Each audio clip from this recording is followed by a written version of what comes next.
बिस्मिल्लाहिर्रहमानिर्रहीम। अस्सलाम वालेकुम viewers, I hope you are fine. आज मैं आपके लिए लेकर आई हूँ एक और इंटरेस्टिंग और यूज़फुल लेसन।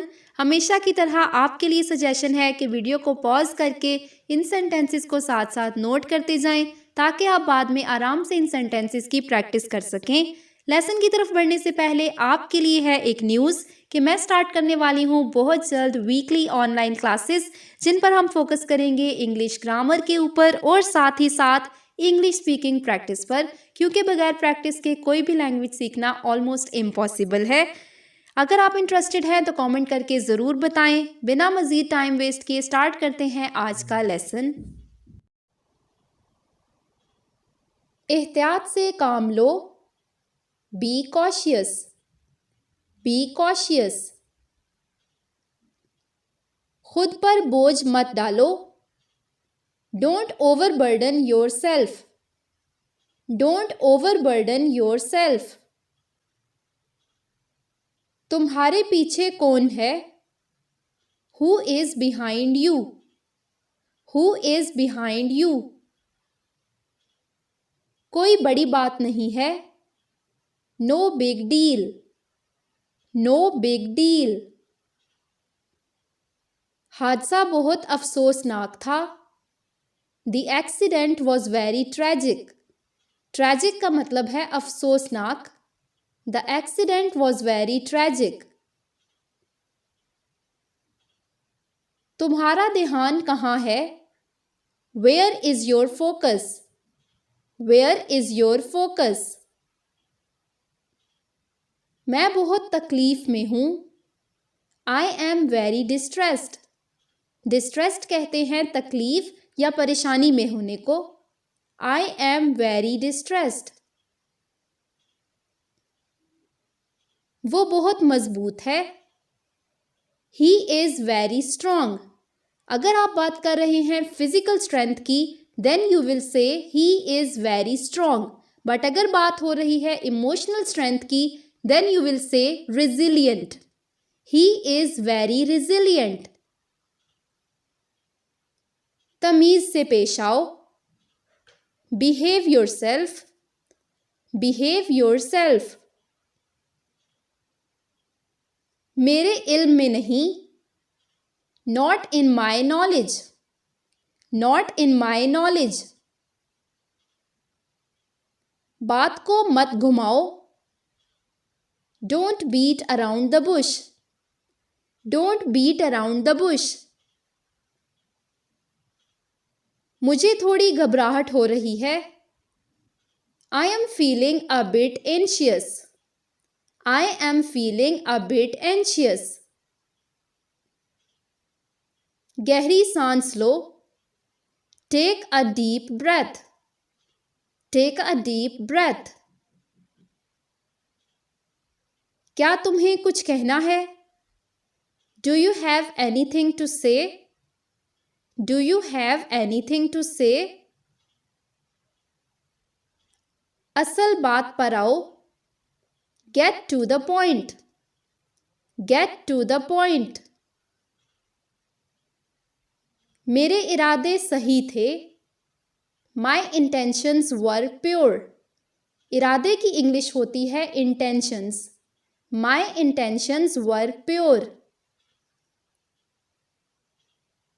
उसे पहचानना अब मुश्किल है। It's hard to identify him now. It's hard to identify him now. आप आइडेंटिफाई की जगह रिकग्नाइज भी यूज कर सकते हैं। It's hard to recognise him now.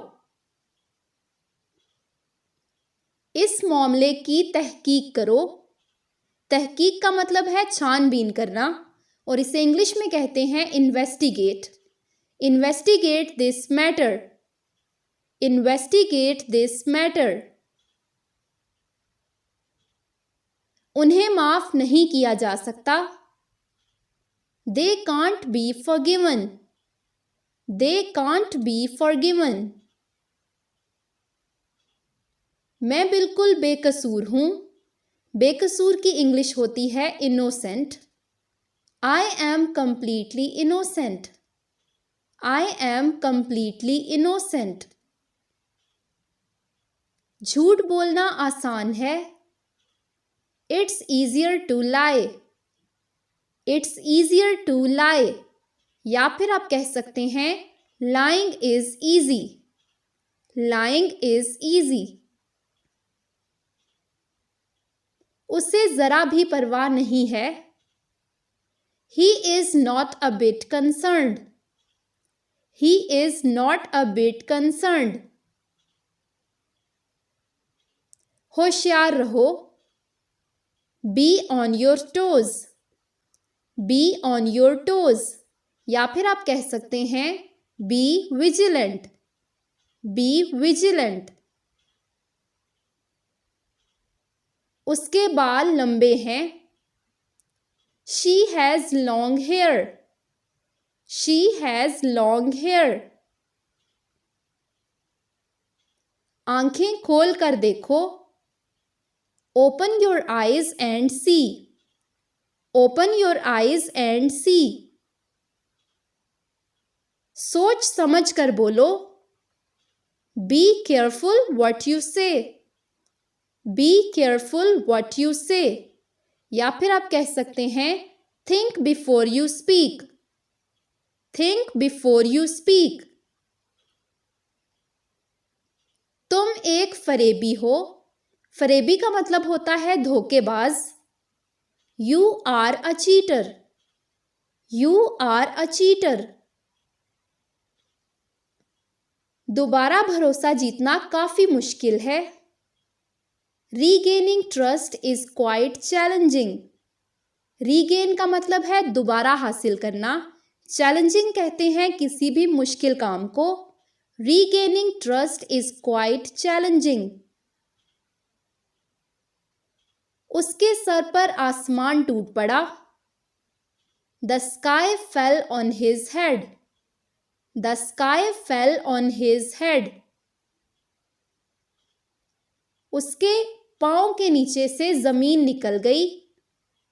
The ground was swept from under his feet. The ground was swept from under his feet. और अगर आप लड़की के बारे में बात कर रहे हैं तो आप ऑब्वियसली his की जगह her यूज करेंगे. तो ये था फ्रेंड्स हमारा आज का लेसन. आई रियली होप कि इस लेसन से आपने बहुत कुछ सीखा होगा. अगर वीडियो पसंद आई हो तो इसे लाइक ज़रूर करें और मेरे साथ कनेक्टेड रहने के लिए चैनल को सब्सक्राइब करें. मिलते हैं आपसे नेक्स्ट वीडियो में एक नए लेसन के साथ. तब तक के लिए take care and good bye.